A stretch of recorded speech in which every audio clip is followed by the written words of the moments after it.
والسلام على سيدنا محمد وعلى آله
السلام عليكم ورحمة الله وبركاته.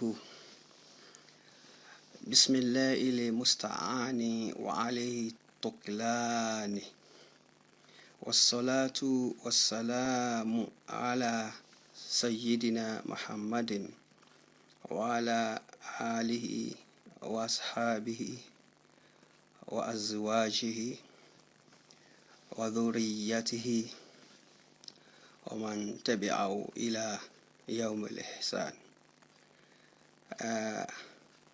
adúpẹ́ lọ́dọ̀ Ọlọ́run. Gẹ́gẹ́ bí àdéhùn tí a bá wa ṣe pé a ó continue nípa Ramadan lecture, a ó sọ ìtàn Prophet Yusuf fún wa. Má bínú pé a tètè bẹ̀rẹ̀ ní time tí a dá, àwa ro tiwa, Ọlọ́run ro tiẹ̀. Òun náà ni a ní kí a bẹ̀rẹ̀ ní èní. Gẹ́gẹ́ bí pé àwẹ̀ náà ó ṣẹ̀ṣẹ̀ bẹ̀rẹ̀ báyìí, a kí ẹ̀yin mùsùlùmí ní ibikíbi tí ẹ bá wà ní gbogbo àgbáyé pé àlàáfíà Ọlọ́run kó máa bá yín. Bí a ṣe bẹ̀rẹ̀ àwẹ̀ náà pẹ̀lú bismillahir rahmanir rahim, Ọlọ́run jẹ́ kí a fi ẹ̀mí wa gbà á jálẹ̀ lágbára Ọlọ́run. A wá máa bẹ̀rẹ̀ pé àkọ́kọ́ Rọ́mọláànà àforíjì ni, àárín Rọ́mọláànà ìkẹ́ ìgẹ̀ ni o, ìgbẹ̀yìn Rọ́mọláànà àlìjánà ni. Àkọ́kọ́ Rọ́mọláànà àforíjì ni, àárín Rọ́mọláànà ìkẹ́ ìgẹ̀ ni o, ìgbẹ̀yìn Rọ́mọláànà àlìjánà ni. Àkọ́kọ́ Rọ́mọláànà òun náà ni mẹ́wàá àkọ́kọ́. Àárín Rọ́mọláànà tí ń jẹ́ ìkẹ́, òun náà ni mẹ́wàá ẹlẹ́ẹ̀kejì. Ìgbẹ̀yìn Rọ́mọláànà àlìjánà ni. Òun náà ni mẹ́wàá àgbẹ̀yìn tí a máa ń ṣe Lailatul Qadri ń bẹ̀. Lẹ́yìn bẹ́ẹ̀, a wá kí ẹ̀yin bàbá wa, a kí ẹ̀yin ìyá wa, a kí ẹ̀yin ẹ̀gbọ́n wa, a kí ẹ̀yin àǹtí wa, a kí ẹ̀yin olólùfẹ́ wa, a kí ẹ̀yin ọ̀tá wa, a kí ẹ̀yin àáfàá wa tẹ́ ẹ kọ́ wa ní kéwú. Bẹ́ẹ̀ náà ni a sì kí ẹ̀yin tí ẹ jẹ́ ọmọ kéwú wípé àlàáfíà Ọlọ́run, ìkẹ́ Ọlọ́run kó máa bá gbogbo wa pátá. Lẹ́yìn bẹ́ẹ̀, ká wá kí Ọlọ́run tó wá dá gbogbo wa sáyé. Òun náà ni ọba tó ní a máa bẹ. Subhana khaliqina, subhana raziqina, subhana man sawwara dunya bikudiratihi. Rabbun ghaniyun karimun la sharika lahu barrun ra'ufun rahimun wasi'ul karami. Ọlọ́run ọba tó dá gbogbo wa, òun náà lọ́ba tí ń ṣe ìjẹmu fún wa, tí ó sì máa ṣe ìjẹmu fún gbogbo wa níbikíta bá wà. Mímọ́ ni fún Ọlọ́run ọba, máa ń sọ wàrà dúníyà, òun ló ya fọ́tò ayé bó ti fẹ́ pẹ̀lú agbára rẹ̀. Rọ́bùn ọba rere ni gẹ̀níyún, ọba ọlọ́rọ̀ ni, ọba olówó ni, ọba oníkẹ́ni. Kẹrímù alápọ̀nlé ni, ọlọ́rẹ̀ ń ta ni. Láṣẹ̀rí kálàhù, kò sí orogún fún ọlọ́run. Ọlọ́run ọba ò lórogún, kò sì sí ẹni tí wọ́n jọ ń ṣèjọba látìgbà tó ti bẹ̀rẹ̀ ìṣèjọba rẹ̀. Bárùn ọba rere ni, rọ̀úfún aláàánú ni, rọ̀hímù oníkẹ́ni, wasi'ul karami. Ọrẹ̀ ń ta ọlọ́run ọba ọgbà yìí. Ọlọ́run ọba yìí, òun náà ni a mọ̀ yìn pé subhanaka, mímọ́ ni fún ọlọ́run. Ya aliyu ya azimu ya rahimu ya azizu ya jabbaru. Ọlọ́run ọba náà ni ọba tí ó tóbi jù. Subhana man sabbahatlahu samawatu bí akinafiha, wa subhana man sabbahatlahu lijibalu bí asiwatiha, wa subhana man sabbahatil biharu bí amwajiha, wa subhana man sabbahatlahu alhitanu bí lugatiha. Subhana man sabbahatlahu nujumu fi samahi bí aburaqiha. Subhana man sabbahati shajaru bí aswaliha. Subhana man sabbahati shajaru bí usuliha. Ya Allahu alladhi laysa qablahu sabiqun, as'aluka bi alfil qaimi alladhi laysa qablahu sabiqun, wa bilamaini alladhi bayna bihima al-asrar, wa bilhahi al-muhitati bil ulumi wal jawamidi wal mutaharrikati was sawamiti wan nawatiki. La ilaha illa huwa al-hayyul qayyum ar-rahmanur rahim al-qudusu salam. Inna sirri wa jahri wa sam'i wa basari wa shari wa salati wa nusuki wa mahayaya wa mamati lillahi rabbil alamin.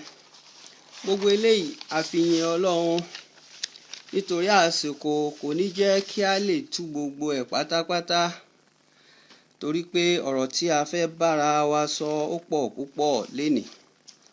Lẹ́nu wọn bá ìgbà tí Ọlọ́run bá ní kí a lò láàrin ara wa, òun náà ni a fi bára sọ̀rọ̀ lórí ànábì wa Yusufu. Ìtàn ànábì wa Yusufu tí a fẹ́ bẹ̀rẹ̀ kì í ṣe ìtàn àròsọ, kì í ṣe ìtàn àpèkọ, kì í ṣe àlọ́ tí àwọn tíṣà máa pa fún wa nígbà tá a wà ní ilé ìwé ní kékeré. Ìtàn tá a fẹ́ sọ yìí, gbogbo problem tí bá ń kojú àwọn ọmọ ènìyàn láyé, Ọlọ́run fẹ́ kí a mọ̀ wípé Ọlọ́run ni ọba aládánwò tí ń dán gbogbo àwa tá a wà láyé wò. Òun náà sì ni yóò yọ wá nínú àdánwò tó bá kó wá láyé. Have you been prosecuted? Have you been imprisoned without justice? Mistreated by someone? Ó ti ṣẹlẹ̀ síta ní ànábì wa Yusufu ìgbà tí ń bẹ láyé. Tí a bá wo ìtàn yìí dáadáa, ó kọ́ wa ní àwọn ẹ̀kọ́ lóríṣiríṣi. Ọ̀rọ̀ ilé olórogún ń bẹ ńbẹ̀. Tí a bá lọ wo àwọn tí Ọlọ́run ọba mẹ́nubà láti ìbẹ̀rẹ̀ títí dé òpin, a rí pé ọ̀rọ̀ kádàrá ń bẹ nínú súrà tí a fẹ́ kà yìí. Nínú súrà tá a fẹ́ kà yìí, Ọlọ́run fẹ́ kí àwọn ọmọ ènìyàn ká ṣe sùúrù lórí gbogbo n tó bá ṣẹlẹ̀ sí wa láyé.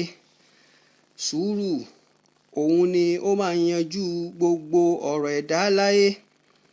Nínú ìtàn tá a fẹ́ sọ yìí nípa ànábì wa Yusufu, ọ̀rọ̀ jealousy á rí wípé a máa split family, a máa break up friendship, and ó dẹ̀ máa divide the community. Nínú ìtàn tá a fẹ́ sọ yìí, ànábì wa Yusufu was sexually harassed by Potiphar's wife, or accused her wrongly. Wọ́n stigmatize ànábì wa Yusufu, wọ́n imprison ànábì wa Yusufu by her husband. But with patience, ànábì wa Yusufu became kíni, ó became ọba, he became king nílẹ̀ Egypt pẹ̀lú ọ̀pọ̀lọpọ̀ sùúrù. Nínú ìtàn tá a fẹ́ sọ yìí, we shall learn from this story about human weakness àti pride tí máa ń ṣẹlẹ̀ sí ọmọ ènìyàn láyé. Oríṣiríṣi àwọn nǹkan ni ẹ̀kọ́ tí a kọ́ nípa deception. Ète ó yàtọ̀ sí ọgbọ́n gidi. Ọgbọ́n kọ́gbọ́n, ọgbọ́n àrékèrèké náà ni wọ́n ń pè ní ọgbọ́n ète. A rí kọ́ nínú súrà tí a fẹ́ kà yìí. A rí ọgbọ́n kọ́ nípa bravery, kéèyàn láyà kó lè la òdodo mọ́lẹ̀, kó má bẹ̀rù èèyàn ń bẹnu súrà yìí. Nínú súrà yìí ó kọ́ wa pé àlá ó ń bẹ, vision ń bẹ. Kí ni yàtọ̀ tí ń bẹ láàrin àlá àti vision? Ǹjẹ́ àlá tí ẹ máa ń nítumọ̀ dream and interpretation?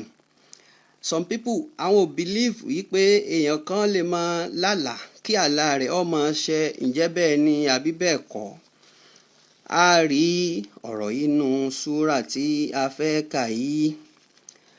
Nínú àyá ẹlẹ́ẹ̀kẹrin nínú súrà yìí, ibẹ̀ ni a ti rí pé ànábì wa Yusufu ó lálàá, ó sì rọ́ àlá rẹ̀ fún bàbá rẹ̀ tí í ṣe ànábì wa Yakuba. Nínú àyá 67, ibẹ̀ lọ́lọ́run ti ń sọ fún wa wípé ilé ayé yìí, ilé ayé fẹ́lẹ́, ilé ayé fẹ́lẹ́, ká ṣe pẹ̀lẹ́pẹ̀lẹ́ nípa ọ̀rọ̀ ilé ayé, gẹ́gẹ́ bí orúkọ ọ̀rẹ́ wa kan tí ń jẹ́ Yínká Ayéfẹ́lẹ́. Ẹni ayé ń yẹ kó máa ṣọ́ra, torí pé ayọ̀ ni àkèré ló fi kántan. Ó sọ pé ẹni ayé ń yẹ kó máa ṣọ́ra, ayọ̀ làkèré fi ṣẹ́ ń tan. Ọ̀rọ̀ ńláńlá ni. A rí ẹ̀kọ́ ikọ́ nínú súrà yìí. Ní àyá 64, ibẹ̀ ni a ti kọ́ra wa nípa àdúrà tí ń bẹnu súrà yìí tá a lè máa lò fún ìṣọ́. Torí pé protection tí ànábì wa Yakuba ń lò tọ́lọ́run fi ṣọ́ àwọn ọmọ rẹ̀, a kọ́ra wa, ó wà nínú súrà tá a fẹ́ kà yìí. Tí a bá wá wo àyá 68, òun ló ń sọ fún wa nípa àwọn nǹkan tá a lè máa fi yanjú àwọn bùkátà wa nígbà tá a bá ní problem. Kí la lè máa fi yanjú àwọn bùkátà wa? Àwọn àṣírí ni orúkọ Ọlọ́run ni. Àyá nínú Al-Qur'ani bí títí sọ pé illa hajatan fi nafsi Yakuba qadaha.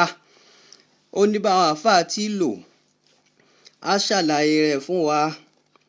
Tí a bá wo àyá 24, ibẹ̀ yẹn náà ni ti ń kọ́ wa nípa àwọn àṣírí nípa ìfẹ́, àwọn nǹkan tí àwọn ẹni Ọlọ́run á máa lò nígbà tí ìfẹ́ bá dàrú láàrin ọmọ ìyá, láàrin ọkọ síyàwó, láàrin ìyàwó sọ́kọ, láàrin ẹbí, láàrin bàbá àtọmọ, láàrin ìjọ. Báwo la ṣe fẹ́ tí ó bá sì fẹ́? Láàrin ọkọ àti obìnrin, láàrin ọkọ àti ìyàwó kò lè sí lọ síwájú. Tí ó bá sì fẹ́ nínú ìjọ, ìjọ náà yóò padà túká. Ìfẹ́ kí ni tá a lè máa lò tí ó máa wúlò fún wa tó ṣe pé iṣẹ́ ìfẹ́ ló ń ṣe tó ṣe pé nu Kùránì ni a ṣàlàyé rẹ̀ fún wa báwo ni wọ́n ṣe ń lo wọ́lá kọ́dí hamati bìhí wàhámàbíhá báwo náà ṣe ń lo kọ́dí ṣàgáfà àhóbá tó wà nù súrà yìí a ṣàlàyé rẹ̀ fún wa tábà rẹ̀ ni tí ó lè bínú tó ṣe pé ìbínú ní fi ń da gbogbo nǹkan rú kí la lè lo òun náà ń bẹnu súrà yìí níbi àyà kejìdínlógún mi sọ pé fàṣọ́bùrù ń jẹ mi lọ a ṣàlàyé rẹ̀ fún wa torí pé sùúrù ó ṣe pàtàkì nínú ìgbésí ayé ọmọ ènìyàn tí ó bá ní sùúrù ìgbésí ayé rẹ̀ ó léwu gbogbo àwọn tí ó ṣe lóore ní ó lè pátá sùúrù ó ṣe pàtàkì òun ní kí nínú ìgbésí ayé ọmọ ènìyàn tá bá lọ wo àyà 38 òun ṣàlàyé fún wa pé àwọn alábòsí wọn ò ní ṣoríire alábòsí nínú ọmọdé alábòsí nínú àgbàlagbà alábòsí nínú ọkọ alábòsí nínú ìyàwó alábòsí nínú ọ̀rẹ́ alábòsí ìmáàmù tó jẹ́ alábòsí pásítọ̀ tó jẹ́ alábòsí babaláwo tó jẹ́ alábòsí ọ̀gá iléeṣẹ́ tó jẹ́ alábòsí pírẹsidẹ́ǹtì ìlú tó jẹ́ alábòsí gọ́fúnà ìlú tó jẹ́ alábòsí kánsẹ́lọ̀ tó jẹ́ alábòsí sínétọ̀ tó jẹ́ alábòsí house of rep member tó jẹ́ alábòsí house of assembly member tó jẹ́ alábòsí chairman local government tó jẹ́ alábòsí ìyá aláta ìyá elépo ìyá onírú ìyá aláṣọ gbogbo ẹni tí bá ń ṣàbòsí Ọlọ́run sọ pé wọn ò ní ṣoríire ìgbésí ayé wọn ò ní dá a mọ kí ni jẹ́ àbòsí nínú súrà yìí ìwọ tí ò ń bá ìyàwó ọ̀gá rẹ sùn ìwọ tó ń bá ìyàwó bàbá rẹ sùn ìwọ tó ń bá ìyàwó ọ̀rẹ́ rẹ sùn ìwọ ẹ̀gbọ́n tó ń bá ìyàwó àbúrò rẹ sùn ìwọ tó ń bá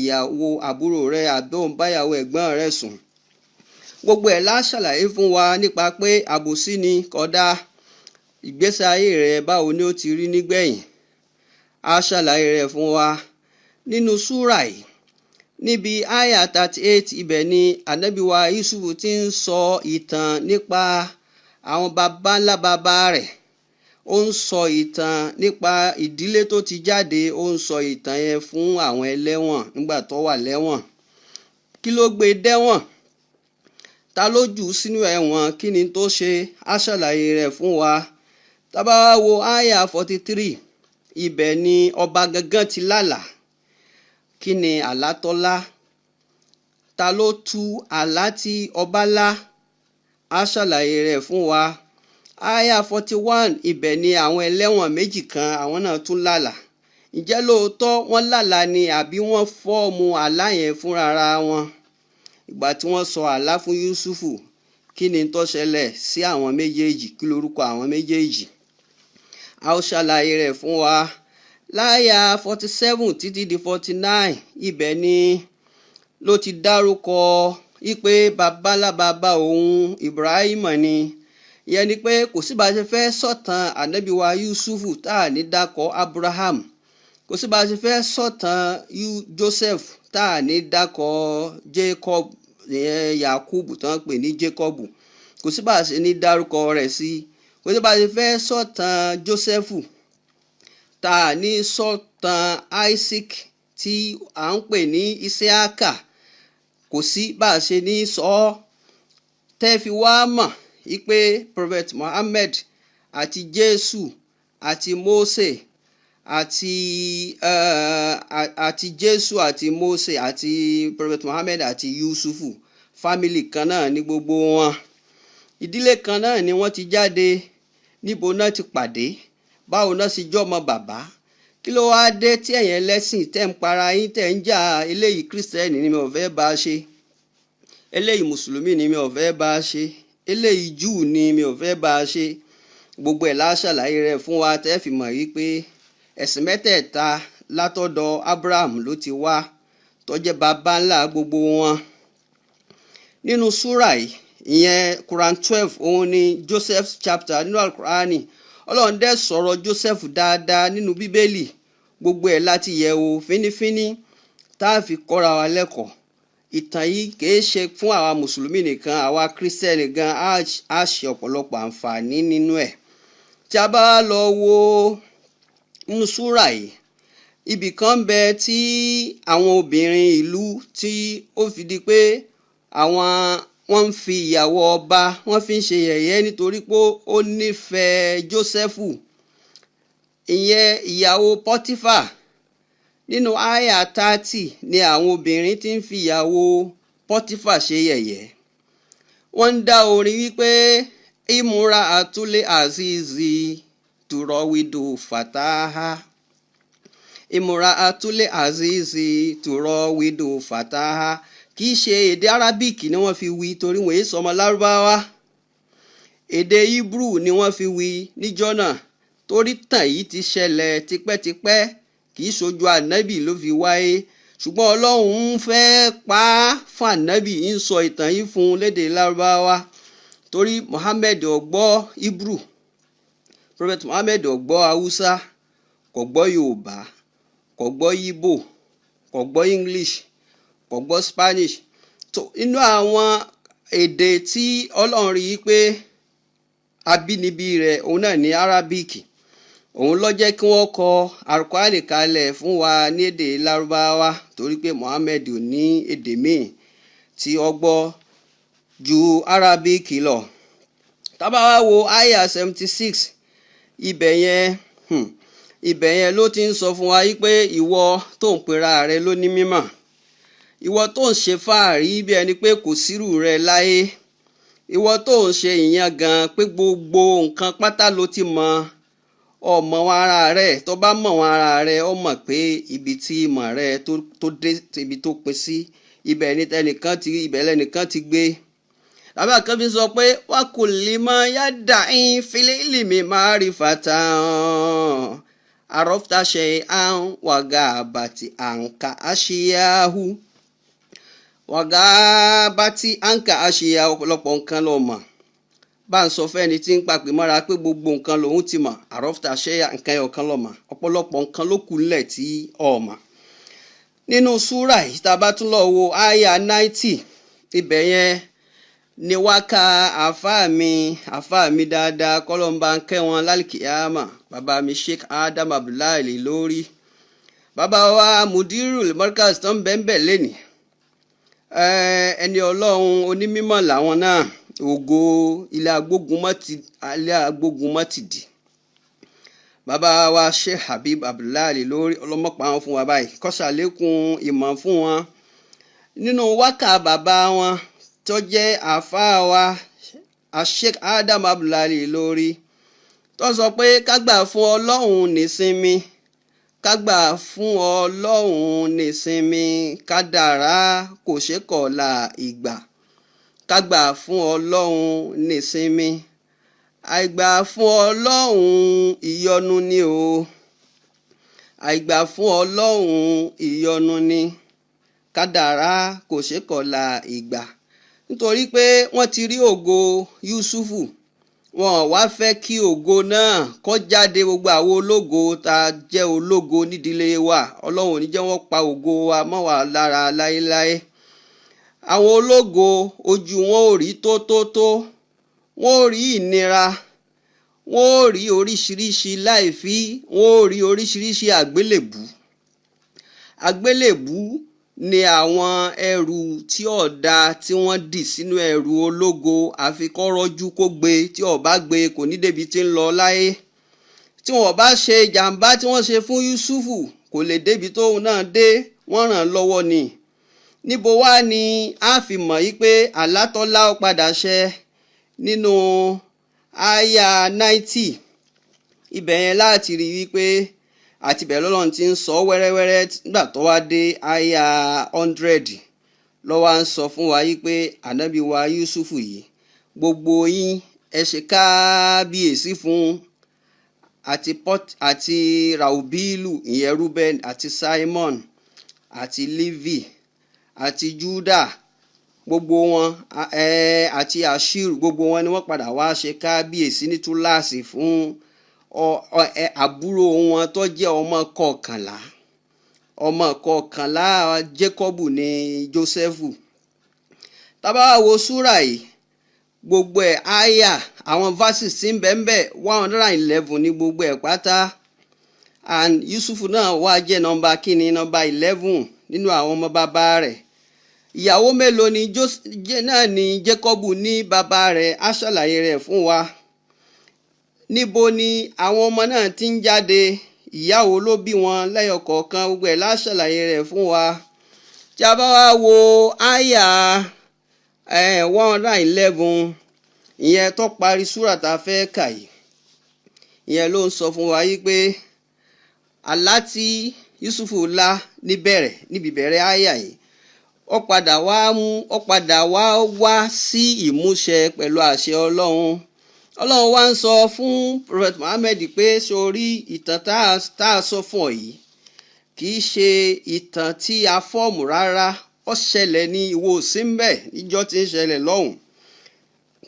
Ni Ọlọ́run fi wá pa àwọn ìtàn náà fún ànábì wa Muhammadu sallallahu alayhi wa sallam.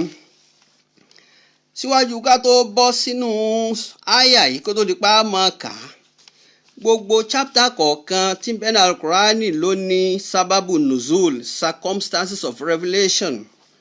Kí ni circumstances of revelation Quran 12 yìí? Òun náà ni pé Prophet Muhammad sallallahu alayhi wa sallam ó wà ní Mọ́kà, ọmọ Mọ́kà ni wọ́n bí sí. Bàbá tó bí ní jẹ́ Abdullahi,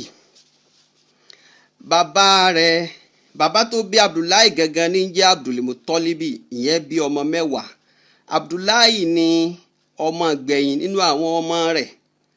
Abdullahi ẹ̀mí rẹ̀ ogun torí Prophet Muhammad ọmọ bàbá rẹ̀ láyé.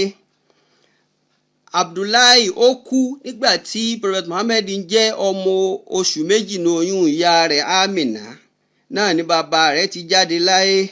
So Muhammad ọmọ bàbá rẹ̀, ìgbà tí wọ́n bí bàbá rẹ̀ lọ́sọ̀ọ́ ní Muhammadu, lọ́sọ̀ọ́ lórúkọ bàbá rẹ̀ tí jẹ́ Abdulmutalib, òun lọ́sọ̀ọ́ ní Muhammadu.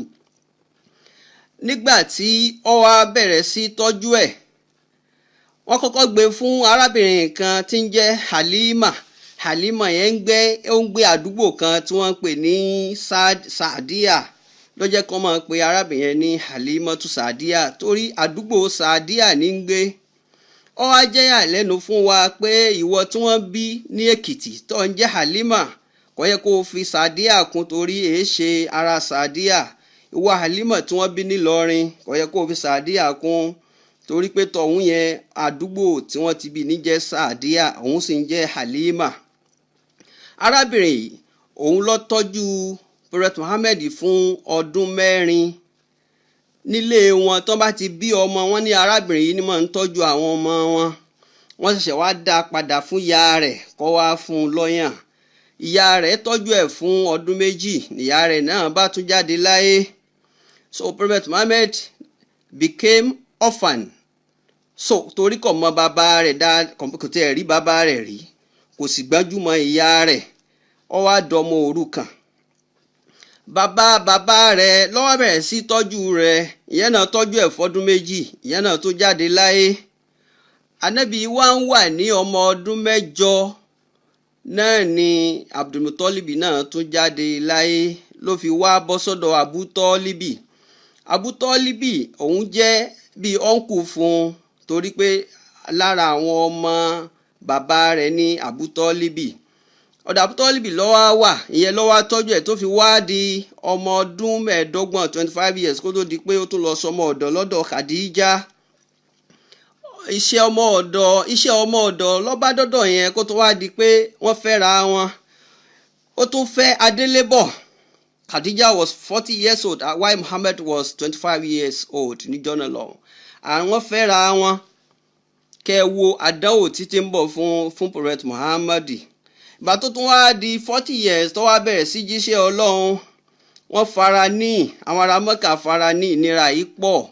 ìgbà tí ìnira yìí wá pọ̀ ló wá bẹ̀rẹ̀ sí ro àròkàn wípé láti inú oyún òun ṣàgbọ́ ìtàn ọmọdé tí ó bá dé bá ìṣẹ̀lẹ̀ yóò ṣá dé bá àrọ́bá ni bá ìtàn. Wọ́n sọ̀tàn ara rẹ̀ fún èyí tóun náà fojú ara rẹ̀ rí òun náà rí.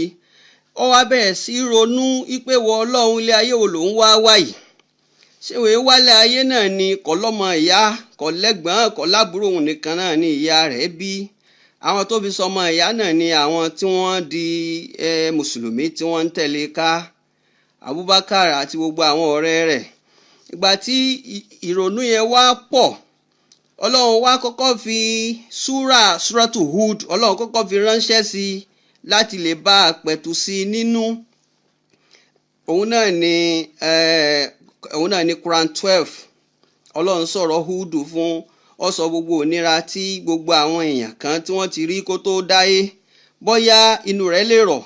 Ìgbà tó tún yá tó lọ wá rí pé ọ̀dà inú rẹ̀ ò dùn Ọlọ́run tún fi súrátù Yunusa ránṣẹ́ sí i. Òun ni Quran 10.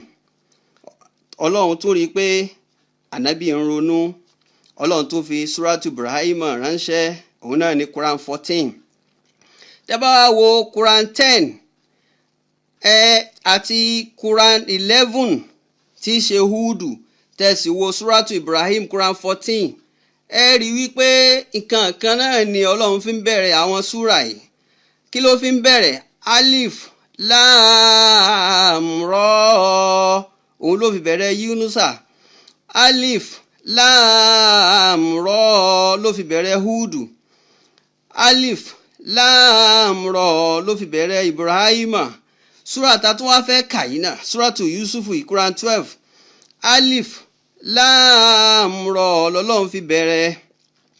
Eléyìí ni sábàbù nùzúl ìdí tí Ọlọ́run ṣe fi súràtù Yusuf ránṣẹ́ ni pé Ọlọ́run wá dìdí fẹ́ pa ìtàn ànábì kan fún tó yá sí pé láti ìbẹ̀rẹ̀ ayé rẹ̀ bí àwọn ẹ̀gbọ́n rẹ̀ ṣe ṣàbàṣàbà tí wọ́n ṣe síbòsíbò Ọlọ́run fẹ́ kí ànábì ó mọ̀ nípa ẹni tí ń jẹ́ Yusufu torí pé kò tí ì dáyé wọn tí ì bí Prophet Muhammad tí Yusufu ti wáyé tó ti lọ Ọlọ́run wá fẹ́ kọ́ mẹ́ni tí ń jẹ́ bẹ́ẹ̀. Ìdí nìyẹn tọ́lọ́run ṣe wá fi súrà yìí ránṣẹ́ sí Prophet Muhammad sallallahu alaihi wasallam. Súrà náà ó wá bẹ̀rẹ̀ wípé Ọlọ́run wá ní A'udhu billahi minash shaitonir rajim.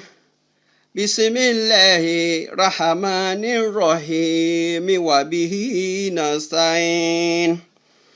Ọlọ́run ní Alif Lam Ra Tilka ayatul kitabil mubin. Inna anzalnahu Qur'anan Arabiyyan la'allakum ta'qilun. Ọlọ́run ní ṣẹ́rí Alif Lam àwọn àfáà ní Ọlọ́run ló mọ̀ tó gbà lérò pẹ̀lú rẹ̀.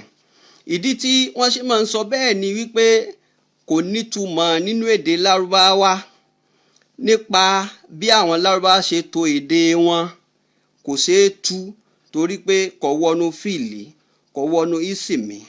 Àwọn àràfí ni gbogbo àwọn àràfí wọ́n máa ń pè wọ́n ní hurufu nuraniya àwọn àràfí ìmọ́lẹ̀. Àwọn ẹni Ọlọ́run wọ́n mọ̀ bọ́n ṣe ń lò tí wọ́n máa fi ń gba nǹkan lọ́dọ̀ Ọlọ́run.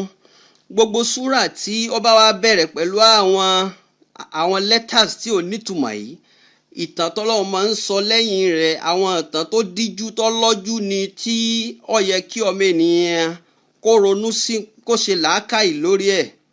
Ó sọ bẹ́ẹ̀ nu Mary chapter suratu Maryam Quran 19 ẹ̀rí kàhéyà àyìn sọ́ọ̀dì ló fi bẹ̀rẹ̀ yẹn náà ẹ̀wù tán tó wà ń bẹ̀. Irú ẹ̀ náà lélẹ́yìí Ọlọ́run sọ pé Alif Lam Ra Ọlọ́run lọ́mọ tó gbà lérò pẹ̀lú rẹ̀ torí pé kò wọnú Arabic morphology lọ ní kò bá ṣe é tú. Tílíkà ayatul kitabil mubin orí àwọn àmì ńláńlá tó wà nínú tírà yẹn àwọn àmì ńláńlá tó wà nù tírà tó fojú hàn kedere yẹn àmì ńláńlá ni tírà wo ni òun náà alukurani ó ní orúkọ oríṣiríṣi nínú alukurani wọ́n pe Quran ní kìtáàbù nǹkan tá a mọ̀ tí wọ́n kọ sílẹ̀ ó pe Quran ní díkírù ó pe Quran ní núrù ó pe lórúkọ oríṣiríṣi ọlọ́run wá ní inna anzalinahu dájúdájú àwa ọlọ́run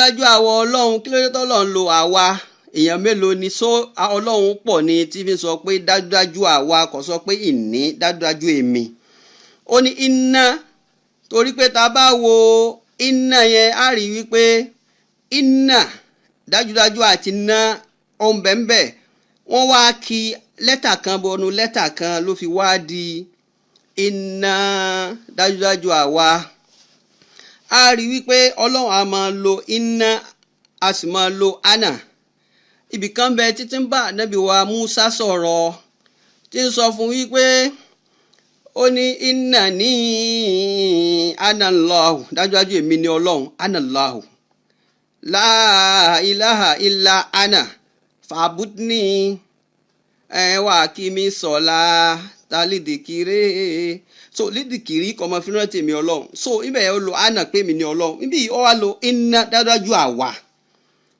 àwa ọlọ́run anzalinahu la sọ ọ̀rọ̀ náà kalẹ̀ ìyẹn kìtáàbù tó kọ́kọ́ wí wájú a sọ kalẹ̀ ìyẹn a fi alukurani ìyẹn a fi ránṣẹ́ kí n sọ pé ọlọ́run sọ alukurani kalẹ̀ pẹ̀lú ìwé o tó yí àwọn afọ́nì ọlọ́run sọ alukurani kalẹ̀ no ọlọ́run fi àwọn ọ̀rọ̀ ránṣẹ́ through angel Gabriel àwọn ọ̀rọ̀ yìí ni Jibrilu a máa sọ fún Muhammad sallallahu alaihi wasallam pé ọlọ́run wí báyìí so Prophet Muhammad yóò a máa sọ fún àwọn secretary rẹ̀ pé kí wọ́n máa kọ sílẹ̀ wọ́n wá ń kọ́ ní èdè Arabic for good 23 years so àwọn tí ń kọ́ yìí níbo làwọn ti lọ́ọ́ kọ́ nǹkan kíkọ so wọ́n ń kọ́ Prophet Muhammad ò mọ nǹkan kọ according to Quran sọ pé kò mọ nǹkan kọ pé kò sì mọ nǹkan kà so but ó láwọn secretary tí wọ́n máa ń bá kọ nǹkan tí Ọlọ́run sọ fún sílẹ̀ now kí ló dé tí a fi wá ń pe Quran ní wípé torí pé gbogbo ìgbà ni a máa ń kà nǹkan tẹ́ ẹ̀ máa ka gbogbo ìgbà torí a lè jí lójúmọ́ àwọn mùsùlùmí kọ́ máa ka Quran tí wọ́n bá fẹ́ kírun Quran náà wọ́n fi kírun a bá fẹ́ ṣe hajj àwọn àyà Quran náà wà tí wọ́n fi sínú àwọn ṣe hajj Quran ó wá láti ibi verb kan tí nínú èdè Lárúbáwá pé kọ̀ráà ọkà yẹ̀kàráwù yẹ ọkà àkèrà àtàn kíkà àbí kíkà nǹkan Qur'anan ibẹ̀ náà wọ́n ti yọ Qur'an so masdari fíìlì kọ̀ráà yẹ̀kàráwù ni so kọ́ọ̀rì òun lẹ́ni tí ń ka nǹkan makruhu nìkan tí à ń kà so Ọlọ́run wá sọ wípé àwọn Ọlọ́run fi ìwé náà ránṣẹ́ ní nǹkan tẹ́ ẹ mọ̀ kà ṣùgbọ́n Arabiyan àwa jẹ́ kó jẹ́ èdè Lárúbáwá ní èdè Lárúbáwá la'allakum ta'qilun kẹ́lẹ́ bá ṣe làákàyè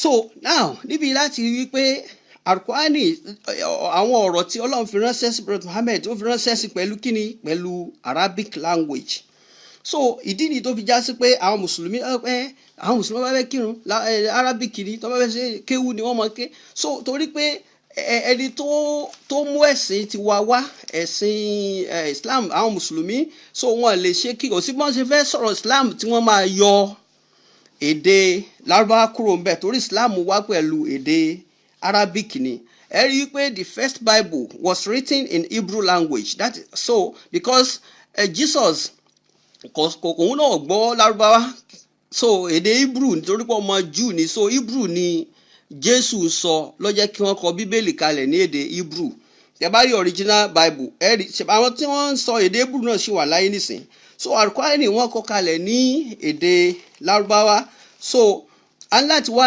yanjú èdè Arabic yìí síwájú ká tó wá lọ síbi ìtàn torí Ọlọ́run ìtàn àyà tó tẹ̀lé ni pé Ọlọ́run fẹ́ sọ fún wa pé òun fẹ́ sọ ìtàn kan tó clear jù nahnu nakusu alayka hasan al-qasas afẹ́ sọ the best story fún Prophet Muhammad hasan al-qasas bima awhayna ilayk pẹ̀lú àwọn wá yìí tá ma fi ránṣẹ́ sí nínú hadha al-Qur'an yìí tó wa in kunta min qablihi la min al-ghafilin but just pé sin be njo na lohun but àwa tí a wà ńbẹ̀ tọ́rọ̀ sójú wa àwa náà ni àwa Ọlọ́hun tí a ṣàlàyé rẹ̀ fún Prophet Muhammad. So the bá tún wò bí mo ṣe sọ fún yín iná tó lò ń bi àyà ẹlẹ́ẹ̀kejì yẹn ó ń dà tó débi ẹlẹ́ẹ̀kejì ó tún lò nahanu ni pé àwa Ọlọ́hun àwọn mélòó ni. So nínú èdè Lárúbáwá àwọn Lárúbáwá wọ́n ní nǹkan kan tá à ń pè ní àdọ̀mọ́hìrù òun náà ni àwọn pronoun tí àwọn Lárúbáwá ní mẹ́rìnlá ni wọ́n máa lo huwa huma hum hiya huma hunna anta antuma antum anti antuma antunna àti ana àti nahnu. So wọ́n máa lò fi sọ̀rọ̀ nínú àwọn èdè wọn. So fún ẹni tí ò sí bí àtẹ̀ntọ́ wà níbi tá a dájú kọ àtẹ̀ntọ́ tó fẹ́ sọ̀rọ̀ fún ara rẹ̀ ana ní kí sọ pé ana Dawood èmi ni Dawood. tó tí n bá fẹ́ sọ pé kí wá sọ pé nahnu Dawood àwa ni Dawood ṣe mọ̀ pé ó di kẹ́ mọ̀ pé Dawood mélòó ní sọ̀rọ̀. So Ọlọ́run wa ń lò ń bí báyìí pé nahnu nakusu alayka àwọn sọ ìtàn á sọ fún ọ hasan al-qasas the best story and ẹnu kò ló pé the best story in the Holy Quran is this surah to Yusuf. So kí ló dé tí Ọlọ́run fi sọ pé ìtàn tó dáa jù because ìtàn yìí wà lọ́dọ̀ àwọn Christian tí Prophet Muhammad bá láyé Prophet Muhammad bá àwọn Christian láyé ó dẹ̀ bá àwọn Jew because Prophet Muhammad was born 570 AD. So after the death of Jesus, that is our Christian ti wà. So ọba wọn ní Mecca, ọba wọn ní Medina, but à ń bọ̀ wá bẹ̀ ọ̀rọ̀ sì ń bọ̀ lẹ́yìn. So now Ọlọ́run wá ń sọ fún yín pé sórí ìtàn tí wọ́n ń sọ fún pa Yusuf yẹn àwọn Christian àtàwọn Jew àwọn kankan wà ń bẹ̀ tó ti jábọ́ àwọn kankan wà tí ó complete àwọn kankan wà tí a fẹ́ kí wọ́n kó yé ọ. So níbẹ̀ ni ìwọ náà tuntun rí yí pé gbogbo bó ṣe ń ronú yìí ọ̀kan wà náà ànábì wa ti ṣe ànábì Yusuf tí a ti kó àdánwò bá tí àwọn Ọlọ́run sì yọ ń bẹ̀ nínú wá yìí tá a fi ránṣẹ́ sí ànábì. So nínú Al-Qur'ani yìí wà ń kúntà bọ́tẹ̀ jásí pé ìwọ Muhammad yìí omi ń kọ́bùlì síwájú ìtàn yìí minal gáfìlì ọ̀mọ́ minal gáfìlì ò sínú àwọn tí ìtàn yìí sojú minal gáfìlì a lè ní òpìtàn Yusuf kọ́ ọ̀mọ́ àfi kí ipá wa náà láàsọ fún ọ. So now before ká tó lọ ń bẹ̀ yẹn a láti sọ ọ̀rọ̀ níwọ̀nba nípa èdè Lárúbáwá because Arabic language àwọn kan believe yìí pé àwọn mùsùlùmí náà ní èdè yẹn àbí pé tẹ́yìn kan bá ti ń fa kéwú ní sọ yẹn afa yẹn wọ́n dé nìyẹn. No, Arabic language is just a basic language like English language like Chinese language tó yẹ sí pé wọ́n ti ń sọ kí wọ́n tó bí Prophet Muhammad. So ní nǹkan bíi about century kẹrin náà ni wọ́n ti bẹ̀rẹ̀ sí kọ èdè Lárúbáwá sílẹ̀ from 4th century náà ti bẹ̀rẹ̀ sí kọ èdè Arabic sílẹ̀. Àwọn ìran kan tí wọ́n pè wọ́n ní Nabatiyun àwọn ni wọ́n bẹ̀rẹ̀ sí kọ èdè Lárúbáwá wọ́n á dẹ̀ máa lo èdè àwọn Aram àwọn ìran àwọn kan pè wọ́n ní Aramiya. So wọ́n á máa lo èdè Lárúbáwá wọ́n lo èdè Lárúbáwá yìí lórí òkè kan tí wọ́n pè ní òkè Ramu ní Jordan wọ́n lo èdè Lárúbáwá bá tó di century keje òun náà tó fi Hamza tẹ́ bá lọ wo alphabet Arabic 28 ni tá bá yọ lamalif kúrò ńbẹ̀ tá yọ Hamza kúrò. So tá bá yọ Hamza kúrò rí pé yóò jẹ́ 28. Now kó tó pé 28 àwọn kan náà fi Hamza kún kò sí Hamza ń bẹ̀ tẹ́lẹ̀ bá tó di century keje òun náà tó fi Hamza kún àwọn hurufu lè jahiliya ìyẹn Arabic alphabet. Àwọn ará Syria àwọn ni Ọlọ́run fi ṣe kòńgẹ́ Hamza àwọn ni wọ́n discover Hamza tí wọ́n dẹ̀ fi kún èdè yìí. Now wọ́n máa kán ọmọ sí àwọn orí àwọn alphabet yìí tẹ́lẹ̀tẹ́lẹ̀ kò sọmọ ńbẹ̀ kó tó máa kán ọmọ sí lásìkò ìjọba Muawiya arákùnrin kan bẹ tí wọ́n pè ní Hajjaj ọmọ Yusuf. So táìmù tiẹ̀ ìgbà yẹn náà ni wọ́n tún discover ipe ẹ̀já mọ̀ pé kíní kan ní Fatia àwọn vowel tá bá kọ any letter kalẹ̀ tẹ́ bá fi àmì sí lórí ó máa ṣòro fún yín láti pè é. So ó dàbí ìgbà tẹ́ kọ ògùn tí ṣe mọ̀ pé ògùn dòdò tó tí ó tún yàtọ̀ sí ogún, ó tún yàtọ̀ sí ògùn, ó tún yàtọ̀ sí Ògùn, ó tún yàtọ̀ sí Ògùn state Nigeria, ó tún yàtọ̀ sí 20 ogún. So now àwọn kinní yìí àwọn kan ní àwọn Yusuf Hajjaj.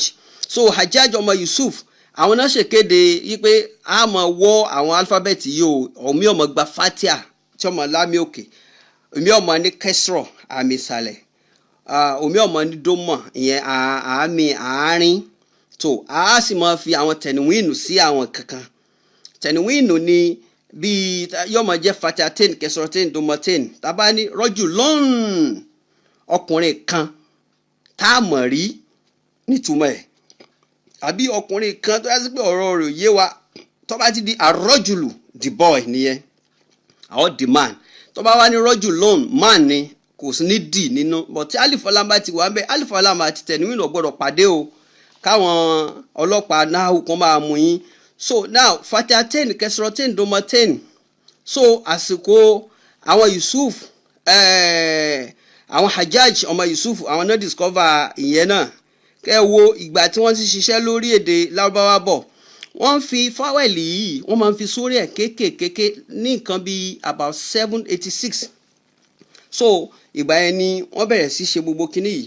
Now wọ́n wá ṣiṣẹ́ lórí èdè Lárúbáwá yìí, wọ́n discover abjadiyya al-arabiyya. They discover abjadiyya al-arabiyya ní nǹkan bí 365 AD. So after the death of Jesus, and Prophet Muhammad was born 570 AD, and Arabic alphabet was discovered 365 AD. So ẹ rí pé èdè Lárúbáwá ti wà ńlẹ̀ before kan tó bí Prophet Muhammad. Tẹ́ bá wo àwọn huruful hijaiyya láìsí alphabet ìlú kan kò síbẹ̀ sí fẹ́ kọ èdè ìlú náà sílẹ̀ láéláé. Ìgbà tí wọ́n fẹ́ kọ Bíbélì ní Yorùbá ẹ rí pé àwọn Àjàyí Crowther wọ́n kọ́kọ́ ṣiṣẹ́ lórí abd afgb ìjìkìlìbìdì pírí kìdí kan ṣíṣí tí ó wí. So tí wọ́n bá ṣiṣẹ́ lórí àwọn alphabet yẹn kò sí bá fẹ́ kọ èdè Yorùbá sílẹ̀. Àwọn Gẹ̀ẹ́sì wọ́n ṣiṣẹ́ lórí abcd efg ejajk lmnop qrst wọ́n ṣiṣẹ́ lórí ẹ̀. Àwọn Anglo kìnní kan Saxon àwọn náà ṣiṣẹ́ lórí yẹn. Now àwọn tó ṣiṣẹ́ lórí ti Arabic là ń sọ yìí. So tẹ́ bá wò alif ba ta sa jim ha dal dal ro zayin sin shin. So wọ́n ṣiṣẹ́ lórí ẹ jẹ́ kí n ka gbogbo alif ba ta sa jim ha dal ro zayin sin shin sod dod to dho ayin gayin faf kof kef lam mim nun wow how. So yaw but àwọn mẹ́ọ̀tì ní lámọ́lì famsa yaw. So tá bá fẹ́ àwọn yẹn kù yóò ju 28 lọ. Gbogbo àwọn alphabet mo kà fún yìí kò sí èdè Lárúbáwá kan tẹ́ fẹ́ rí tí wọ́n kọ sílẹ̀ tí ẹ̀ ní rí àwọn alphabet tí mo wí ń bẹ̀. Gbogbo Quran tí wọ́n kọ kalẹ̀ yìí fún wa ẹ rí i pé gbogbo àwọn alphabet tí mo kà yìí òun ni wọ́n fi kọ. So now èdè Lárúbáwá yìí mo ṣe ṣàlàyé fún wa. So ó ti wà tipẹ́tipẹ́. A dẹ̀ rí wípé èdè kan ni tó ṣe wípé ó ní agbára púpọ̀ jù. So èdè náà àwọn ìran tí wọ́n ti ń sọ èdè Arabic wọ́n ti ń sọ bọ̀ tipẹ́tipẹ́. Even èdè Yorùbá 75% Yorùbá language is mixed up with Arabic, because the first person tó sọ Yorùbá òun ni Yaruba ọmọ Khaton. Yaruba ọmọ Khaton ni ó invade Ilé-Ifẹ̀ nípa origin ìtàn Yorùbá, but ìyẹn kọ́ la fẹ́ sọ. Àyè ń bọ̀ wá síbi ọ̀tàn Ànábì Yusuf, but tọrọ Ọlọ́run sọ̀rọ̀ èdè Lárúbáwá. Tá a bá yanjú ọ̀rọ̀ yìí ìtàn tá a fẹ́ sọ yìí kò ní yé wa àfi ká yà sí àwọn ibi tí à ń yà sí yìí. Àwọn Lárúbáwá wọ́n pín sí méjì. Àwọn kan wà tí wọ́n jẹ́ àwọn Arabu Báìdà, àwọn Lárúbáwá oko. Àwọn kan dẹ̀ wà tó yá sí pé wọ́n jẹ́ Lárúbáwá ilé. nínú àwọn lárúbáwá oko yìí tó ibẹ̀ ni a ti rí wípé àwọn ìran oríṣiríṣi ni ó jáde ńbẹ̀ tí Ọlọ́run dẹ̀ sọ̀rọ̀ wọn fún wa ní Al-Qur'an. Àwọn lárúbáwá oko ni bí àwọn ìran ádàlẹ̀wúlá, Ọlọ́run sọ̀rọ̀ àwọn samudawa, ó sọ̀rọ̀ àwọn ádàlẹ̀wúlá nínú Al-Qur'an. So nínú àwọn lárúbáwá oko àwọn eléyìí wọ́n gbélẹ̀ lárúbáwá ní apá ọwọ́ ìsàlẹ̀. So àtàwọn ìran mìíràn tún wà tí wọ́n gbé Hijaz yẹn ló di ìlú Saudi lẹ́ni. So now àwọn àṣẹ́kùbọ̀ wọn náà ni gbogbo àwọn ìran àmọ́lẹ́kọ̀, gbogbo àwọn tí wọ́n gbé Oman kankan, Hijaz, Palestine. So àwọn ìran àwọn Jabarun, àwọn tí nínú àwọn ọmọ Israẹli kan tí Musa lọ kókò ní Egypt ń jọ sí. So tí wọ́n tún padà sí ilẹ̀ lárúbáwá. Gbogbo àwọn lárúbáwá tàwí ọ̀pọ̀lọpọ̀ wọn ni wọ́n gbé oko tó ṣe pé ara oko ni wọ́n. So now àwọn lárúbáwá kan tó wá ń bẹ tá à ń pè wọ́n ní al-arabu al-baqiya, tó yẹ sí pé àwọn lárúbáwá tí wọ́n ṣẹ́kù tí àwọn wà nù ìlú. So orípa gbogbo àwọn lárúbáwá yìí nínú wọn láti wá rí arákùnrin kan tí ń jẹ́ Kàtọ́n yìí ó jẹ́ ọmọ Yaruba lárúbáwá lòun, òun náà orúkọ tiẹ̀ ní jẹ́ Yaruba o, but àwọn ọmọ ẹ̀ ní Kàtọ́n. Àwọn kan bẹ tí wọ́n pè wọ́n ní àwọn ìran Adnan. Nínú àwọn ìran Adnan yẹn ibẹ̀ ni Prophet Muhammad ti jáde. Adnan náà jẹ́ ọmọ anabi Ismaila ọmọ anabi Ibrahim. So ṣẹwárà àwọn ìran Kàtọ́n yìí àti Adnan, nínú ibẹ̀ ni a ti rí àwọn lárúbáwá kan tó yá sí pé àwọn yẹn ni wọ́n ṣe ìrìn àjò kúrò nílùú láti ìlú wọn lọ sí ilẹ̀ Iraq. tó ìgbà tí wọ́n dé Iraq, so wọ́n tún padà tún kúrò ńbẹ̀ nítorí ogun náà ní jẹ́ kí wọ́n máa kúrò. So ibẹ̀ ni a tún ti rí àwọn kan tó yá sí pé Ọlọ́run pa wọ́n rẹ́, but àwọn tí wọ́n ṣẹ́kù nínú àwọn tó Ọlọ́run parẹ́ yẹn ni arákùnrin kan tí wọ́n ń pè ní Sabai yìí Abdulshams lórúkọ ẹ̀, but nickname ẹ̀ ní Sabai. Àwọn náà pè ní Sabian, tó yá sí pé òun ló padà dá ìlú yẹn sílẹ̀, ìlú tí arábìnrin kan tí ó jọba tí wọ́n pè ní Maliku Balikis.